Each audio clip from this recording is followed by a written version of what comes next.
Амансызбы ардактуу телекөрүүчү, бир апта бою өлкөдөгү жүз берген окуяларга саресеп салчу апта маалыматтык программасын баштайбыз. Кызматыңыздарда Абдумалик Базарбаев болом. Бул аптанын эң башкы темасы Нарматованын диплом болду. Мыйзамсыз жогорку билимди тастыктаган документин алды деген жөө менен жаңы гана шайланып келген 7-чи чакырылыштын эң жаш эл өкүлү мандатынан кол жууду. Буга чейин бир нече саясатчылар мыйзамсыз диплом алууга айыпталып, айрымдарына кылмыш иши козголгон. Алардын арасында жогорку кеңештин мурдагы депутаты Рыскелди Момбеков жана парламенттик шайлоого талапкерлигин койгон Кыянбек Сатыбалдиев дагы бар. Мамлекеттик жогорку кызматтардагы көпчүлүк атка минерлердин жогорку билимдүүлүгүн күмөм санаткан учурлар четтен чыгарын талдоочулар айтат. Эгемендик жылдардан бери мамлекеттик маанидеги документтер каалагандай калчалып, жогорку окуу жайлардын дипломдору базарда баалангандай эле учурлары болгону чындык. Башкаруу системасына, мамлекеттик кызматтарга көлөкө түшүргөн мындай фактылардан кийин өлкө башчысы Садыр Жапаров УКМКга бардык деңгээлдеги мамлекеттик кызматкерлердин жогорку билими тууралуу дипломун жана кош жарандуулук боюнча масштабтуу текшерүү жүргүзүүнү тапшырды. Атайын кызмат соңку жылдары жасалма дипломдор менен мамлекеттик кызматка өтүү фактылары көбөйгөнүн байкаганын дагы ачыктады. Текшерүү 24 январда башталып 3 айга созулат. Анын алкагында бардык мамлекеттик жана муниципалдык кызматкерлердин өздүк иштери жана билими тууралуу диплом, күбөлүк сертификаттары көзөмөлдөнөт. Ал ортодо өзүнө саясий куугунтук жасалды деп камакка алынган мурдагы депутат Бактыбек Калмаматовду Бишкек шаардык соту үй камагына чыгарды. Калмаматовду улуттук коопсуздук комитети узаган жылдын 22 декабрга караган түнү Сауд Арабиясына 2 жумалык умра зияратына баратканда Манас эл аралык аэропортунан кармаган. Атайын кызмат аны расалык, этностук, улуттук, диний же региондор ортосундагы кастыкты козутуу беренеси менен айыптаган. 1-май райондук соту саясатчыны 9 февралга чейин абакта калтырган. Калмаматов өзү айыптарды четке кагып, саясий куугунтук экенин айтып келет. Ал соңку парламенттик шайлоого Азаттык партиясынын тизмесинде талапкер болуп, аталган партия 5% босого чектен өткөн эмес. Калмаматовдун жактоочулары мындай чечим менен макул болбой Бишкек шаардык сотуна даттанышкан. 12 январда Калмаматовдун бөгөт чарасы боюнча сот отуруму өтүшү керек болчу. Бирок судья Шарабидин Токтосунов Калмаматов менен жеке тааныш экенин айтып, сот отуруму жылдырылган. Калмаматов тергөө абагына киргизилгенден кийин ак жеринен камалганын билдирген. Ал эми Калмаматовдун адвокаты Айым Камчыбекова саясатчынын кармалышын саясий куугунтук деп сыпаттаган. Ал эми президент Садыр Жапаров 17 январда вечерный Бишкек басылмасына маек куруп 2020 жылдын 7-8 октябрында өкмөттү жетектеп баштаганда Калмаматовго биринчи вице-премьер-министрлик кызматын сунуштаганын айткан. Байке, мен биринчи вице-премьер болуп иштей албайм, өкмөттүк иштерде иштеген эмесмин. Тажрыйбам жок, ачыгын айтайын, ишти тарта албайм.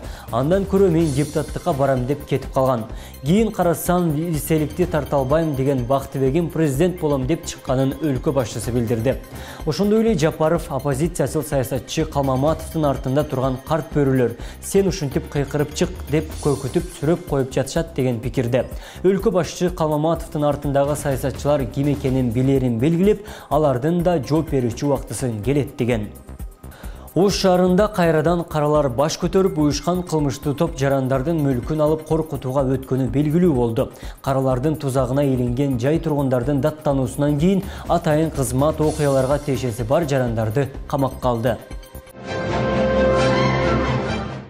Кезекте бир апта бою өлкөдөгү урунттуу окуялардын кыскача топтомун кесиптешим тааныштырат.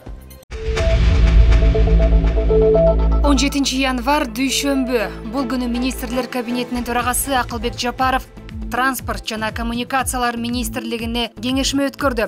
Кеңешменин жыйынтыгында министрликтин балансында турган жолдорду тейлөөнү жакшыртуу, жол техникасын жаңылоо, бардык курулуш объектилерин өз мөөнөтүндө жана сапаттуу бүткөрүү боюнча тапшырмалар берилди.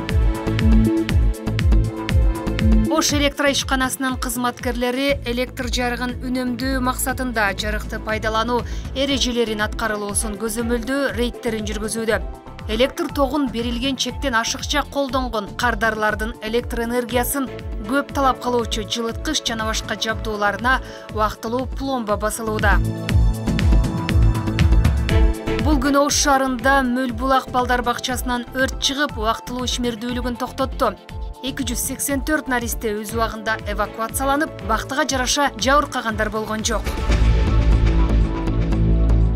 Ош шаарында кыз келиндер арасында волейбол боюнча датка лигасы уюштурулду. Аталган лигага 25 жаштан жогорку кыз келиндер гана катышты. Мыкты делген 4 команда волейбол стандарттык эрежелерден күч сынашты. 18 январь шейшембе. Бул күнү министрлер кабинетинин төрагасынын биринчи орун басары Арзыбек Кожошов Бишкек шаарындагы ишкерлерди тейлөө борборуна пландан тышкаркы текшерүү жүргүздү. Текшерүү учурунда 9 кызматкердин ичинен 5 мамлекеттик органдын гана өкүлү жумуш ордунда болгон. Бул күнү Баткендин Лейлек районундагы Козу Баглан суу каналынын ичинен РПГ-7В үлгүсүндөгү граната минометтун 2 снаряды табылды.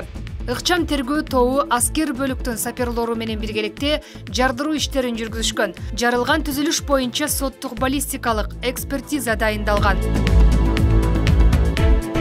Ош шаарындагы Киров атындагы орто мектебинин мугалиминен коронавирус табылып, айрым класстын окуучулары 2 жумага онлайн окууга өтүштү. Илдет аталган мектептин окуу бөлүмүнүн башчысынан аныкталган.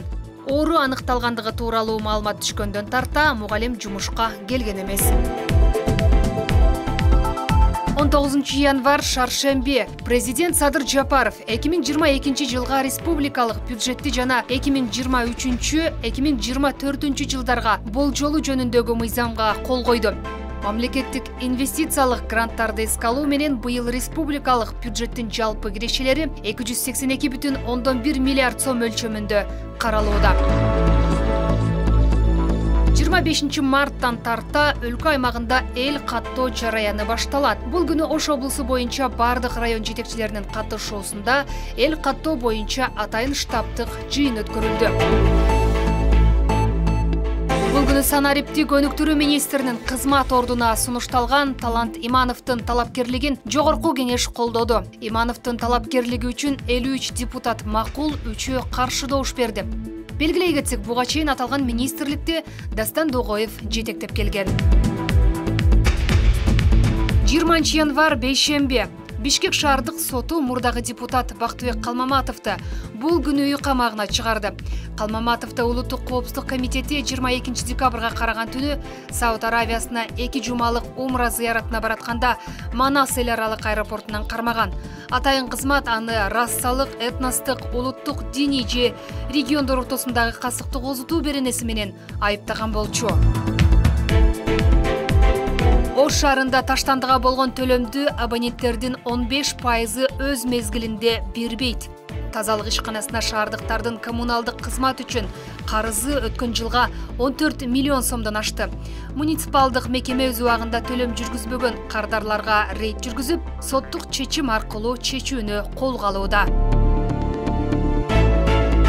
Бул күнү Ош шаарындагы гемодиализ борборунда дарыланган бейтаптар оорукананын тамак ашына нааразычылыгын айтып чыкты. Бейтаптар сапатсыз тамак аш алардын ден соолугун калыбына келтирүүгө жардам бермек түгүл, кайра башка оору жаратып коюшу мүмкүн дешет.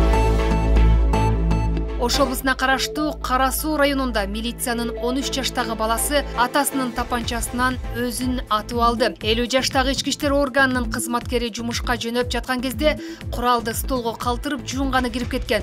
Ал учурда мектепке жөнөп жаткан 13 жаштагы уулу кызыгып ойноп жатып, өзүн атып алган. 21 январь жума. Президент Садыр Жапаров бул күнү министрлер кабинетинин төрагасынын биринчи орун басары Арзыбек Кожошов жана президенттин Баткен облусундагы ыйгарым укуктуу өкүлү Абдикарим Алимбаевди кабыл алды. Мамлекет башчысына Баткен облусунун статусу жөнүндө мыйзамдын алкагында аткарылып жаткан иштер тууралуу маалымат берилди. Кожекелен Папан Мады айыл өкмөттөрүнүн аймагында Ош шаарын айланып өтүүчү жолду куруу пландалууда. Жума күнү жаңы долбоордун алгачкы планы жыйында тааныштырылды. 28 километр узундуктагы жол Мады айыл өкмөтүнүн 4-чү километринен Актерек Папан Кожекелен жолу аркылуу чыгып, Ош Исфана жолунун 10-чү километринен кошулат. Ош облусунда санитардык талаптар күчөдү. COVID-19 илдети менен күрөшүү боюнча облустук деңгээлде жыйын өттү.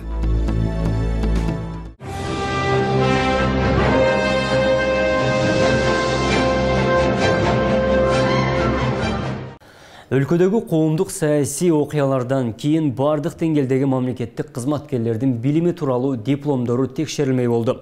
Атайын кызматка президент Садыр Жапаров чиновниктерден тартып жөнөкөй кызматкерлердин дипломун жана кош жарандыгы бар жогун текшерүүнү жолдогон.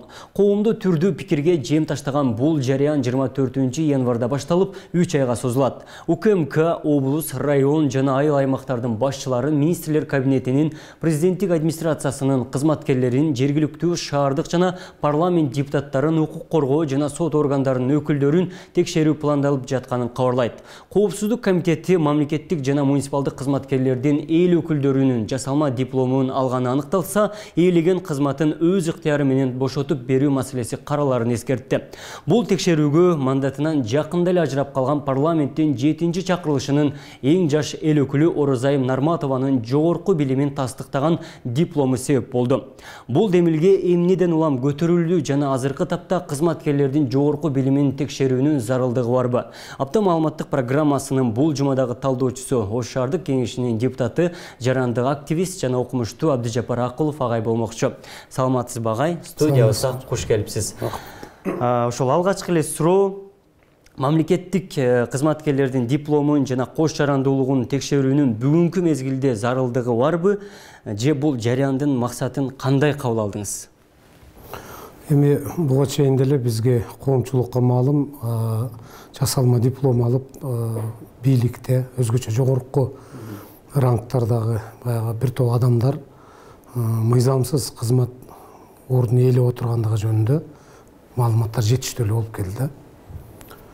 Айтсак, эми мына жогорку мамлекеттик кызмат дегенде эмне? Мына бүгүнкү күндө бийликтин бир бутагы болгон ошол жогорку кеңештеги депутаттардын буга мына президенттин кечеги ошол кайрылуусуна мындай көрсөтмө бергенине негиз болгон соңку парламентибиздин эң жаш депутаты Орозайым Нарматованга байланыштуу болду. Анын диплому жөнүндө бир топ сөздөр чыкты. Эми аны баягы саясий бир мындай плоскостьте деп айтабы, жанагы карагандар көбүрөөк болуп атат.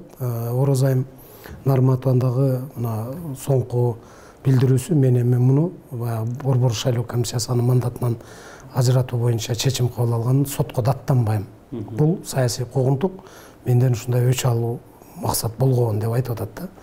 Канткенде дагы мен жана дагы бир жолу кайталап айтайын, бир эле Орозайым Нарматовага байланышкан эмес, бул жасалма диплом менен бийликтин ар бутактарында отурган кызматкерлер жөнүндө маселе көп эле көтөрүлүп келген.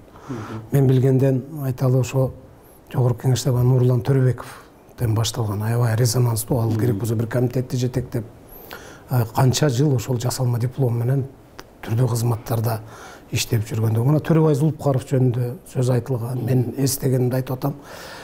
Бишкек шаарынын ошол эң жооптуу кызматтарынын бири мына муниципалдык менимче ошол менчиктин башчысы Айбек Өмүралиев беле, анын диплому келип мынакей Ырыскелди Мумбеков жөнүндө айтып атабыз. Эми айта берсек өтө көп. Финансы полициясында, ички иштер министрлигинде мына эң соңку маалымат Таласта ошол ички иштер башкармаларында да бир лейтенанттын мына кечээ күнү диплому жасалма экендигин аныктап атат да. Бул эми бизге көрүнгөн ошол мамлекеттик мындай көрүнүктүү кызматтарда иштегендер жөнүндө. Андан төмөнүрөөк түшүп келе турган болсок, мына жергиликтүү бийликтердин масштабында биз Ош шаарынын мурдагы мэри, азыркы жогорку кеңештин депутаты Талайбек Сарбашевдин диплому жөнүндө да бир топ ар кандай маалыматтар чыккандыгын укканбыз. Эми президенттин кечеги айтканы эртедир кечтир бир коюла турган маселе болчу деп эсептейм мен дагы. Ал бир эле дипломдордун туура же туура эмес берилгендиги жөнүндө же анык экендигин жалаң өзгөчө ошол мамлекеттик кызматтарда иштеп аткан адамдардыкын карабасак, бул мамлекеттик кызматка мына көз ыйпап атат деген мааниде айтты. Аны менен кошо бул дипломдор эле эмес, айрым кызматкерлерибиздин ошол чет элдик жарандыгы бар экендиги жөнүндө дагы айтты. Эми сөзсүз түрдө айтылгандан кийин бизге жагабы жакпайбы бул кабыл алынган чечимдин соңку натыйжасы кандай болот? Ошондон бир майнап чыгабы чыкпайбы деген. Эгерде жок, өзүбүздүкүлөргө көздү мурдагыдай эле жумуп кое бергиле дагы биздин бүгүн бийликти жактагандар, бийликке жакындар же болбосо мына жогорку кеңеште ошо бийликчил деген партиялардын адамдарына көздү жумуп, анан ошол айрым тийиштүү мындай фигураларга карата бул чара көрүлө турган болсо, анда мурдагыдан эч айырмасы жок эле. Биз деле ошол демек бул саясий куугунтуктун бир инструменти катары мына ушул көрсөтмөнү иштетип атат деп айтсак болот да. Натыйжадан улам чындап эле мамлекеттик кадр саясаты жакшырып, жасалма диплом алган жогорку кызматтагы атка минерлердин мындай кызматынан кол жуйт деген бир үмүт барбы? Азыр мына мамлекеттик улуттук коопсуздук кызматтагы эскертүү берди. Өз калооңор менен да бошотуп эле койсоңор дегенчи. Бул ушундай бир эскертүү берди. Эгерде аны жашырып отуруп, ачыкталып кала турган болсо, ал жумуштан четтетип гана тим болбостон кылмыш козголорун да эскертти да. Эми мен ушундай бир айыбым бар эле деп бирөө чыгып, жана чын жүрөгүнөн мындай кайгырып, өткөнгө өкүнүп, өз калоосу менен четтен чыгат дегенге мен ишенбейм. Орустарда бир сөз бар, пока гром не гранит, мужик не перекрестится деп. А бизде ошол качан гана ошол башыңа былч этип муш тиймейин, мындай бир күнөөнү өз учурунда бир сезип, ошого жараша бир моралдык жоопкерчилик тартуу деген жок. Өзгөчө биздин ошол жогорку кызматта отургандарга, мына саясатка аралашып жүргөндөргө, бүгүн биз айтып аткан ошол жогорку кеңештин депутаттарына биринчиден тиешелүү деп айтат элем. Ушундай бир мүнөз өз калоосу менен эле бирөө кетип мен мындай кылдым эле деш жок. Бирок мен айтам, бул бир эле жогорку бийлик бутактарында эмес, баардык мамлекеттик кызматтын тепкичтеринде бул эленип бир каралыш керек да. Самоочищение дейбизби, өзүбүздүн абирдик ичинде бир өзүбүз тазалап алгандыгыбыз туура эле болмок деп. Анан мына ушул дипломдорду берип аткан окуу жайлар жөнүндө, мына ошолордун репутациясы. Мына караңыз, Кыргыздын эң ата мекендик окуу жайларынын башында турган улуттук университетибиздин бүт эле дипломдору бүт ошол жанагы иш козголгондордо жүрөт да. Андан башка окуу жайларын деле айталы. Ал бир эле жогорку окуу жайлар эмес, мына Оразайым Нарматовна айтып атпайбы, теге Москвада соода экономикалык бир коллежди бүткөн диплом жоголуп кетти. Мен кээде түшүнбөйм, ушул рас жоголуп кеткен болсо, Рыскелди Момбеков айтып атат, 10-жылы меники өрттөнүп кеткен, теге уурдалып кеткен деп. А дубликат алып коюш көп деле мындай татаал процесс эмес да, процедура эмес. Суратып коюшмун, бир ай өтсүн, 2 ай өтсүн, ал дипломду архив деген бар. Бүгүн ушул архив системасы бир жапжакшынакай эле иштеп атат. Керек болсо Союздагы жанагындай документтерди аныктап алса болот. Ошондуктан жанагы бизде кенебестик менен, кээде мынандай баягы өтө эле шылуундук менен баягы кызматтарга жетип, ал үчүн ошол билимди тастыктаган документ, диплом деген эмне? Бул билим деңгээлин кайсы баскычтагы, коллежди бүттү, институту бүттү, университети бүттү, академияны бүттү, бул ар баскычтагы ошол билимди тастыктаган документ катары.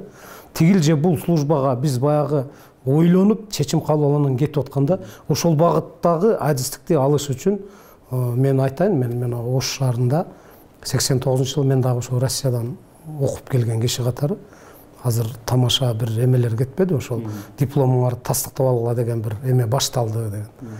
Өзүбүздүн басып өткөн жолуга карап, мына ошол билимди кантип алдык эле деп. Өзүбүзгө өзүбүз баа бере турган учур болуп калды да.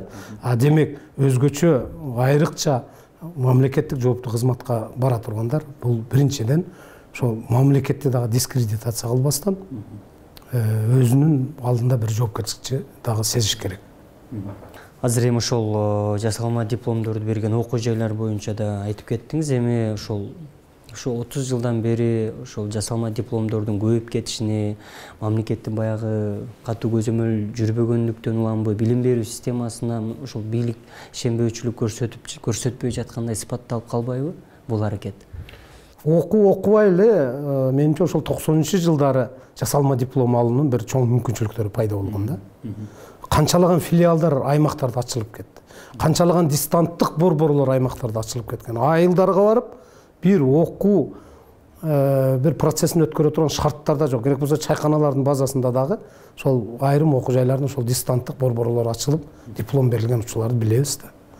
Көпчүлүк жанагы бүгүн жасалма чыгып аткан дипломдор ошол мезгилдерге 2000-жылдардын айланасында болуп атат.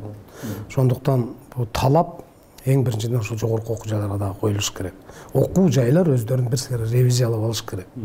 Азыр анан мен ал кезде жетекчи маселем, биз ал кезде иштебеген элек деп кутулуп кетүү мүмкүн бир мындай мыйзамдуу жолудур. Бирок моралдык жактан алганда ошол окуу жайлар өзүбүздүн бир мындай аброюбузду сактап калуу үстүндө иштешибиз керек да, жоопкерчиликти болуш керек. Же муниципалдык кызматкерди жумушка кабыл алууда кандай критерий, кандай билим деңгээлин кароо, тажрыйбасын кароо кандай негизде каралыш керек? Бизде буга чейин кандай болуп келди? Мына 30 жыл эгемендүүлүк мезгилибизде Кыргызстан ушул билим берүүнү дагы бир топ талкалап алды деп дагы көп айтышат да. Мен эми ушул билим берүү, жогорку билим берүүнүн мындай өкүлү катары айтайын. Бул жерде айрым окуу жайлар баягы орусча айтканда выживание, эптеп жашап күн көрүүнүн аракетинде болду. Ал эптеп жашаш үчүн эмне болуш керек? Биринчи ошол материалдык база күчтүү болуш керек. Айрым бир имараттарды ошол арендага ала коюп эле бир баягындай ат коюп, жаман иттин аты бир басар дегендей айрым окуу жайлар ушундай өздөрүнө инновациядан баштап башка аттарды коюп алып, элде эми бул бүгүн биз ошо реклама менен, пиар менен ушундай бир жашап калган учурларды башыбыздан өткөрдүк да. Анан эң жеңил шарттар окутуунун деп. Сиз келип коесуз, анан баягы дистанттык, сырттан окуу деген формаларды мындай бир чайкоочулук менен пайдаланган учурлар болду да. Бүгүнкү күндө мен жана айтып аткандай 54 мурда болсо, андан да азыр көп окуу жайларда канча 100 миң деген студенттерди биз чыгарып атабыз. Бирок ошол жанагы билим биздин бүтүрүүчүлөрүбүзгө жардам берип атабы, ошол диплом кызмат кылып атабы. Жүккө бастырып коюп эле, сандыкка салып коюп эле бүт эле мигранттарды көрүп атабыз да. Ошон үчүн мен ойлойт элем, мына жогорку окуу жайларды бир сапаттык жактан бир кайра өзгөртүүнү да карап көрүш керек. Бул мамлекеттик саясат болуш керек. Сандан сапатка өтүш керек. Аз болсо дагы саз, айталы айыл өкмөттөрүндө жашы улгайган бухгалтерлер отурат, жашы улгайган башка адистер отурат, себеби жаштар айрым айылдарга басып баргысы келбей калат. Демек, билим берүүнү ошол мамлекет өзү бир аз көзөмөлгө алып, ошол кадр бүткөндөн кийин кайсыл жерге барып иштейт. Мына ошол максаттуу даярдоону биз эч эле колго ала албай койдук да. Бул жакта бир топ маселе бар. Айрым ошол өлкөдөгү белдүү башы көрүнгөн юрист саясатчылар эл өкүлү болуш үчүн парламентте болобу, шаардык кеңеште болобу эч кандай жогорку билимдин кереги жок деген дагы пикирлерин айтып атат да. Ал эми ошол бул дипломду текшерүү өзгөчө ошол социалдык тармактарда түрдүү пикирлерге жем таштады да. Соңку ошол өзгөртүүлөрдө шайлоо кодексинде 59-статьяга ошол жогорку кеңешке баруу үчүн сөзсүз түрдө жогорку билим керек деген талап кирип калды. Мен бул туура эле деп эсептейм. Эми канткенде да бирок баягы ар бир жарандын конституциялык укугу бар, шайлоого, шайланууга укугу бар дегендейчи. Бирок бизде ар кайсыл мамлекеттик бийликке барып атканда ошол конституциялык законго ылайыкташкан тармактык мындай мыйзамдар дагы бар да. Биз бир жагынан ошол логикага деле мындай сыйбаган нерсе болуп калат да. Эгерде таптакыр билими жок бир киши барып ал жерде эми биз жана айтып аткандай тастыкталбаган документи болбой атпайбы, айталы. Эгерде биз ошол мыйзамга уруксат берип койсок, шайлоого билимсиздер деле бара берет деген. Эми билимсиз дегенде ал кемсинтүү эмес. Бул баягы документ алуу, билимин тастыктаган документи жок кишини жөнөтүп койсок, кайсыл жерде болбосун баары бир аксай турган учурлар келип калат да. Бүгүн мына биз турмушта көрүп атабыз да. Эмне үчүн жанагы академиялык баягы тазалык деген бар. Академиялык тазалык ошондой кызматтарга иштеген ошол даражадагы талаптар да бар да. Мынакей бүгүн көрүп атабыз, жогорку кеңеште 7-8 жана профилдик комитетти да түзүштү. Кайсыл комитетке кимдер киргендигин байкап көрсөңүз, ошол өзүнүн профили боюнча, адистиги боюнча, өзүнүн иш тажрыйбасы боюнча барып калган болсо биз сүйүнүп атабыз. Үмүт бар. Мына ушул киши, мындай ушул тармакта өзүн көрсөткөн инсан эле, Кудай берсе ошол тартып кетет деп. Такыр диплому жок, эч жерде иштебеген, мамлекеттик кызматтар тажрыйбасы жок адам барса кайсыл жерге иштеши мүмкүн да. Айталы ошол эл аралык кээ бир мындай иш-чараларда катышууда депутаттын ошол бир билимге, тажрыйбага таянган сөзү болуш керек ал жерде. Орустарда айтат, ошол прежде было слово деп. Сөз улук өзү, кайсыл жерде. Сөз ошол баягы ылайык болуш керек кайсыл тармакта. Мен ошон үчүн бул туура эле деп эсептейм. Эми жанагы келечекте саясатчы болом деген, биринчи келечекте эл башкарам же мамлекеттик кызматтарда иштейм деген адам башынан билимге умтулуш керек. Билим алыш керек. Билимсиз дүйнө өзү караңгы дегендей эле кеп. Билимсиздерге эртең ошол жерде иштөөнүн өзү кыйын болуп каларын сезиш керек болот. Да бир тараптан баягы макалдатып сүйлөп, элдик баягы каада салттарды билип, элдик адамдар бар. Сабатсыз эле, билими жок эле, бирок элдин ичинде кадыр бар. Мейли аларды алып барайлы дейт. Ал жерде иштөөнүн башка талаптары да бар. Ошондуктан бардыгыбыз эле ошо кыйкырганын бардыгы депутат болот деген ал түшүнүк болбош керек. Ошо кыйкырып талап койгон адам бар эле бир жерге барып креслого отуруп мамлекеттик бийликти ээлеп калат деген мындай түшүнүк болбош керек. Бардыгы орду менен болуш керек деп ойлойм. Эгерде мына ошол диплом чындап татыктуу адамдардын колуна тийген болсо, биз шайлаган адамдарыбыз, мамлекеттик кызматка барып аткан адамдарыбыз өз ордун ошол татыктуу ээлеп, ишин мыкты жүргүзө ала турган болсо, жанагы ал силер чече албасаңар мен чечет элем деген кыйкырык деле болмок эмес да. Бардыгыбыз өз ордубузду эле тиргеликти кылмакпыз. Ошон үчүн бүгүнкү бийликтин деле мына бир бурулуш жасайлы дегендиги, кичине бир оңололу, сапаттык жактан оңололу дегенин биз колдосок болот. Акыры мен айтып атпаймынбы, мындай маселелер бир күн болсо бир күн айтылыш керек эле. Ошондуктан бардыгыбыз мындай бир бийликти сындардан мурун бийликти сындаш керек. Конструктивдүү, аргументтүү, сыйлоо, мындай сындоо бул сөзсүз түрдө зарыл. Анан оппозиция деселе, ал оппозиция мамлекетке каршы эч качан аракет кылбайт. Тескерисинче бүгүнкү бийликтин ошол кемчиликтерин айтып тура турган күчтүү оппозиция керек экендигин биз сезебиз. Бир гана ошол биздин оппозициямын деген саясий күчтөрдүн бириге албагандыгы бүгүн биздин трагедиябыз болуп атат. Биз бүгүн бийликке келип алдык, бардыгын биз чечебиз дегендей бүгүн ошо элде түшүнүк жаратып аткан бүгүнкү бийликтин кадамдары да туура эмес экендигин айтып турганга эмне үчүн болбош керек? Айтып турушубуз керек. Ошондуктан бардыгын ошол билим чечерин биз туура түшүнүшүбүз керек. Бүгүн дүйнө ошол көп тилдүүлүккө баскыч мындай басым жасап атат. Биз дагы мына билим берүү мекемелери ошол көп тилдүүлүк жөнүндө ошол тажрыйбалуу ар тараптуу бир мыкты кадрларды даярдоону максат кылып атпайбызбы? Болгону ошол эри шаркак ошол бийлик дагы бүгүнкү мамлекеттик окуу жайларды өзгөчө бир мындай колдоону унутпаш керек. Аларга талап кое дагы билиш керек. Анан берген айлыгыңыз ушул болсо, калганын эми өзүбүздүн жолубуз менен таап ала берели деп иш жасай бере турсак, бул жакшы эмес. Мейли ошол мамлекеттик окуу жайларга бир аз ири суммаларды бөлүш зарыл боло турмузбу, бөлүш керек. Ошого жараша анан жоопкерчилик дагы сурап алышыбыз керек.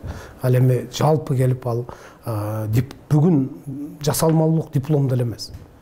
Жасалмалуулук ошол саясатчылардын өзүндө болуп атат. Жасалмалуулук ошол бийликти бүгүн мындай мыкчып отурган адамдарда болуп атат. Биз көп айтабыз го, бийликтин башындагылар гана алмашат, анан негизи ошол чөйрөсүндө эч кандай өзгөрүүлөр жок деген. Мына ошол дагы чоң фактор. Ошолордун арасында дагы эмне үчүн ушунча көп жылдан бери отурат, иштеген тармагында эч нерсе жок, жылыш. Ал дипломунан баштап ошол компетенттүүлүгүн, жөндөмүн бир текшере турган учур келди деп ойлойм. Рахмат, атайын студиябызга келип убактыңызды бөлүп өзүңүздүн омуктуу ой сунушуңузду билдиргениңиз үчүн ыраазычылык билдиребиз. Рахмат. Өлкө башчысынын улуттук коопсуздук мамлекеттик кызматына берген тапшырмасынын негизинде 24 январдан баштап бардык деңгээлдеги мамлекеттик кызматкерлердин жогорку билимин тастыктаган дипломун текшерүү башталат. Аны менен катар кош жарандуулук боюнча дагы дыккат көзөмөлгө алуу каралды. Ал эми эксперттер мындай текшерүү менен кээ бир жогорку кызматты ээлегендер иргилип, билимдүүлөр калат деп ишенишет. Социалдык тармакта кызуу талкууну жараткан диплом темасы туурасында кабарчыбыз айтып берет. Мындан ары улуттук коопсуздук кызматы мамлекеттик кызматкерлердин билим деңгээлин тастыктаган дипломдорду жана кош жарандуулук боюнча масштабтуу текшерүү жүргүзүүнү колго алды. Анын ичинде жогорку кеңештин депутаттары да бар экени айтылган. Ага байланыштуу жогорку кеңешке шайланып барган Орозайым Нарматованын депутаттык мандаты да жокко чыгарылды. Бул маалымат жарыяланары менен социалдык тармактын колдонуучулары жана жарандар тарабынан колдоого алынганы белгилүү. Ал гана эмес, Facebook баракчасына дипломду алгандыгы анык болгондугун тастыктоо максатында окуу жайда окуганын, чогуу билим алган тайпалаштарынын сүрөттөрүн да жүктөгөнгө жетишишти. Менин группалаштарым бар. Дипломум оригинал. Ошту 2005-2010 жылдары. Ошо дипломдор текшерилип жатат. Бирок мындай мүнөздөгү билдирүүлөрдү социалдык тармактын колдонуучулары кээ бир саясатчыларга шылдың иретинде мындан сабак алсын деген максатты көздөп жарыялап жатышат, дейт Жолдошбек Бөтөнеев. Мындан сырткары дипломду мыйзамсыз алган деген негизде буга чейин да бир канча аткаминерлер сынга кабылган. Бирок дипломдорунун жасалма экендигине же болбосо кош жарандуулугу бар экенине учурдагыдай масштабтуу деңгээлде текшерүү жүрбөй келгенин айтат. Парламентте элдин көйгөйүн трибунага алып чыгып, мыйзамдуулукту орнотуу, коррупция менен күрөшүүгө бел байлап, жогорку кеңешке барган саясатчылар бийлик будактарында олтургандар сөзсүз сабаттуу болушу зарыл деп кошумчалайт. Мындай текшерүү менен кээ бир эл өкүлдөрү гана эмес, бийлик тармагындагы кадрларды иргеп алууга мүмкүнчүлүк түзүлөт. Өздөрүн даярдаш керек да. Саясатка бара турган адам, мен ойлойм, 5-10 жыл даярданыш керек алчы. Жогорку билими жок болсо бир окуу жайдан окуш керек, дипломду таза алыш керек. Анан коррупцияга, башка бир жаман нерселерге аралашпай, таза болуп туруп, анан чыкса, мен ойлойм, мындай маселе болбойт да. Анан эми жогору сүйлөсө, жогорку материя жөнүндө сүйлөшөт, элге акыл үйрөтүшөт, элге мораль айтат. А бирок моундай документациясы так эмес болуп калса, биринчи кезекте өздөрү эле уят болот. Анан экинчи анын шайлаган шайлоочулар уят болот. Ушул жерлерди бул сабак болуш керек да. Азыркы кодекске ылайык кандайдыр бир күчкө ээ болгон мыйзамсыз документ жасатуу, аны колдонуу сөзсүз түрдүү укук талаасында чара көрүлүшү зарыл дешет адистер. Ошол эле учурда жасалма диплом алган жаранга да аны бергендер да кылмыш жоопкерчилигине тартылуусу шарт. Ошондо гана мыйзам талаасында теңдүүлүк жаралат. Бизде да бир мыйзамдарды жамандап жүрөбүз го, мыйзамдарды аткарбай ушундай хайдыгер мамилелерди жасап жүрөбүз да. Ал мыйзамда мен как юрист катары айтайын, бул жасалмаланган, подделка документ деп коет го, подделка официалдуу, атайын күчкө ээ документ. Бул деген диплом деген ошо сиздин 5 жылдык билим алганыңыздын жыйынтыгынан берет да. Ошо диплом менен сиз жогорку кеңешке депутат болосуз, бир чоң кызматтарга иштейсиз, өзүңүздүн кесибиңиз боюнча эми, туурабы? Анан ошол дипломдон жасалмаласаңыз, ал кылмыш, бул деген кылмыш жоопкерчилигине тартылат деген түшүндүрөт да. Ал жерде жазасы бар. Жанакы неме 5 жылга чейин эркинен ажыратса да болот. 3 айга созулган бул текшерүүдөн соң коопсуздук кызматы текшерүүнүн жыйынтыгы тууралуу коомчулукка маалымат берүүнү убадалады. Текшерүүдөн кийин мамлекеттик кызматкерлердин канчасынын диплому жараксыз болуп чыгат, кимдин бети ачылат, алдыда көрө жатарбыз. Уюшкан кылмыштуу топтун мүчөсүнө мүлкүн алтырып кыйноого кабылган жарандар УКМКдан мыйзамдуу чара көрүп берүүнү талап кылып чыкты. Ош шаарынын тургуну Мухаммаджан Азимов атасы каралардын барымтасында калып, айласыздан турак үйүн өткөрүп бергенин айтат. Кылмыштуу топ деп аталган жарандар атайын кызматтын Жалал Абад башкармалыгында кармалганы менен эч кандай тергөө иштери жүрбөй, бир жуманын аралыгында эркиндикке чыгып кеткен. Өмүрүнүн коопсуздугунан чочулаган башка жарандар да мындай абалга түшпөс экен деп чочушат. Окуянын чоо жайын кийинки тасмада. 20 жаштагы Мухаммаджан Азимов үй бүлөсү менен жашаган Ош шаарындагы Куйбешев 39 дарегиндеги турак үйүн уюшкан кылмыштуу топ коркутуу жолу менен документин өткөрүп алган. Окуя өткөн жылдын соңку декабрь айында башталган. Мухаммеджандын атасы Кара Суу районунун тургундары Максат, Курман, Аппас жана Яхьё аттуу балдар барымтага алып 1 ай бою кармаган. 22 декабрь Мухаммеджандын WhatsApp-ына атасы видео байланыш жасап, ур токмоктолгон абалда экенин билдирген. Аппас аттуу жаран баасы 50 000 акш долларга бааланган үйүн тез арада өткөрүп бербесе, атасын өлтүрүп коюун эскерткен. 24 декабрь мамлекеттик каттоо кызматынан үйдүн документи уюшкан кылмыштуу топтун мүчөсү Аппаско өткөрүлгөн. Атаң биздин колубузда отурат, биз адамдарды колунда отурат. Үйдө өткөрүп берсең, атаңды уруп, давление кылабыз деп, баягы угроза менен өткөрүштү. Кийин ал сөзүңө андай иштедим десе, ошо атам менен сүйлөшкөн, баягы отурган жерлерин полный сүрөттөрүн, видеолорун Аббастын телефонунда көрдүм мен. Ошо Аббас телефонунда көргөндөн кийин, болду, ака мен сизге өткөрүп берем, атам чыгабы десем, ооба чыгат деди. Мен ошонун негизинде өткөрүп бердим үйдү. Канча күндөн кийин чыкты атаңыз ошо? Ошондон кийин 10 күндөн кийин чыкты. Бара сураса бизге начальниктен приказ түштү, делону жапкыла деп. Ошентип бизге жооп беришти. Жалал-Абад ГКМСи. Андан бери прокуратурага ГКМдын үстүнөн кайрылып атасыздарбы? Эми кайрылдык. Ошо күнү воскресенье күнү биз Ген прокуратурага арыз жазып келгенбиз. Жалал-Абадта. Мухаммеджан мырзанын үй бүлөсү өмүрүнүн коопсуздугунан чочулап туугандардыкына кеткен. Учурда алар өздөрү жашап жаткан үйдүн иш кагаздарын алдырып койсо да, 18 жаштагы бир тууган иниси менен кайтарууда. Алар өз өмүрүн тобокелге салып олтургандыгын айтып тынчсызданышат. Үйдө жашап атабыз. Документ алар да бирок. Бизде башка үйгө тийиштүү документ жок азыркы учурда. Ошол биз азыр укам экөөбүз эле жашап атабыз. Ушул үйдө коргоп, не болот экенин кийинчерээк үйдө отурайлычы деп биз эле отурабыз азыр бул үйдө. Башка калган үйдөгүлөр бардыгы коркуп, башка жерге көчүп кетишти. Башка туугандарга деп айтсам болот. Уюшкан кылмыштуу топтон жапа чеккендердин катарында Мансур Сабиров дагы бар. Аны кору доомат менен кармап алып 800 000 акш доллар алып келбесең өлтүрөбүз деп коркутканын айтат. 15 күндөн ашуун барымтада Жалал-Абад облусунун Аксы районунда кармалганын билдирди. Акча же кыймылсыз мүлкүн өткөрүүнү талап кылгандардын башында Орусия Федерациясынын жараны болгон Мансур аттуу адам турарына токтолду. Мен 15 күн кармады, шеригиме 27 күн же 28 күн кармап отурушту. Так күнүн эсептей албадым. 15 күн кармап отуруп, мени $1 миллион же 800 000 долларду 1 миллион долларлык имущество же 800 000 доллар наличка акча табып, коюп шеригиңди алып чыгып кет. Үй бүлөсүнө же сенин үй бүлөлөрүң биз жөнүбүздө маалыматты билишпесин, аларга ун чукпайсың. Бул акчаны же имуществону коюп бербесең, сен үй бүлөңө же сага же мына отурган биз ал өзүн кармап отурган шеригиңе дагы өмүрүнө, үй бүлөсүнө зыян келет. Бул оор азап тартасыңар деп туруп бизди кармап отурушту. Уюшкан кылмыштуу топтон жапа чеккен жарандар бүгүн журналисттерге маалымат жыйын курду. Каралардын тузагына илингендер 14 январда УКМКнын Жалал-Абад башкармалыгына арыз жазган. Ошол күнү Максат, Курман, Аппос жана Яхьё аттуу жарандар куралдар менен колго түшкөнү айтылды. Тергөө иштери калыс каралып кетип жатып, башкармалыктын башчысынын орун басарынын кийлигүүчүсү менен токтотулганын маалымат жыйынга чогулгандар билдирди. Соттун чечими чыга элек шектүүлөр эркиндикке чыгып кеткендигине кооптонушат. Уккан сөздөрүбүз ошол Жамшидов Эриктин сөздөрү: менин өкүл баламды кармап келдиңер силер, кимди кармаганды билбей эле алып келе бересиңерби, кое бергиле бардыгын деп кыйкыргандарды уктук биз.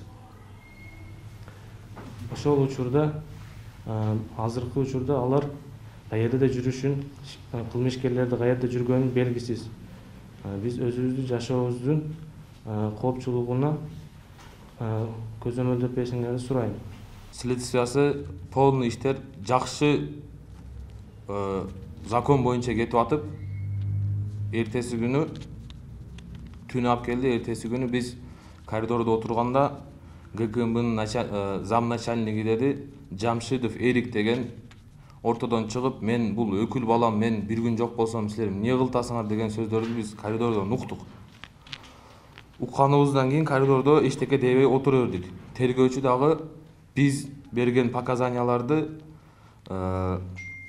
өз начальнигинин давлениясынан өзүнүн немесине, өзүнүн пайдасына иштетип башташты.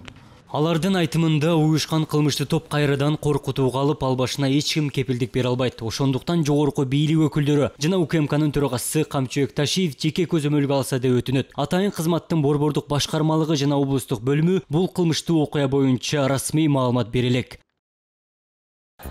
Өз баласы атасын алдоо жолу менен турак үйүн өз атына өткөрүп алып, үйсүз калтырды. Аргасыз кеткен Араван районунун тургуну Исмайылжан Мойдинов мүлкүнө ээлик кыла албай соттошууга барган.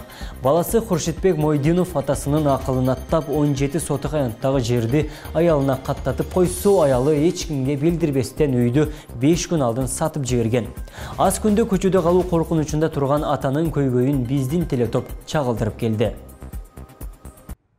Араван районунун тургуну Исмайылжан Мойдинов турак үйсүз калуу коркунучунда турат. 2020 жылы жалгыз улу Хуршитбекке өз үйүндөгү жерине 4 бөлмөлүү өргө салып берген. Баласы 5 сотук аянттагы турагына документ даярдап жатканын айтып, атасын алдоо жолу менен 17 сотук аянтты толугу менен өткөзүп алганын айтат. Андан бери баласы үй бүлөсү менен аялынын үйүнө кетип калган. Мүлкүнүн документин кайрадан өз намына өткөрүп алуу максатында Исмайылжан мырза райондук сотко кайрылган. Өз баласынын татыксыз мамилесине кабылган ата андан бери какпаган калбаганын айтат.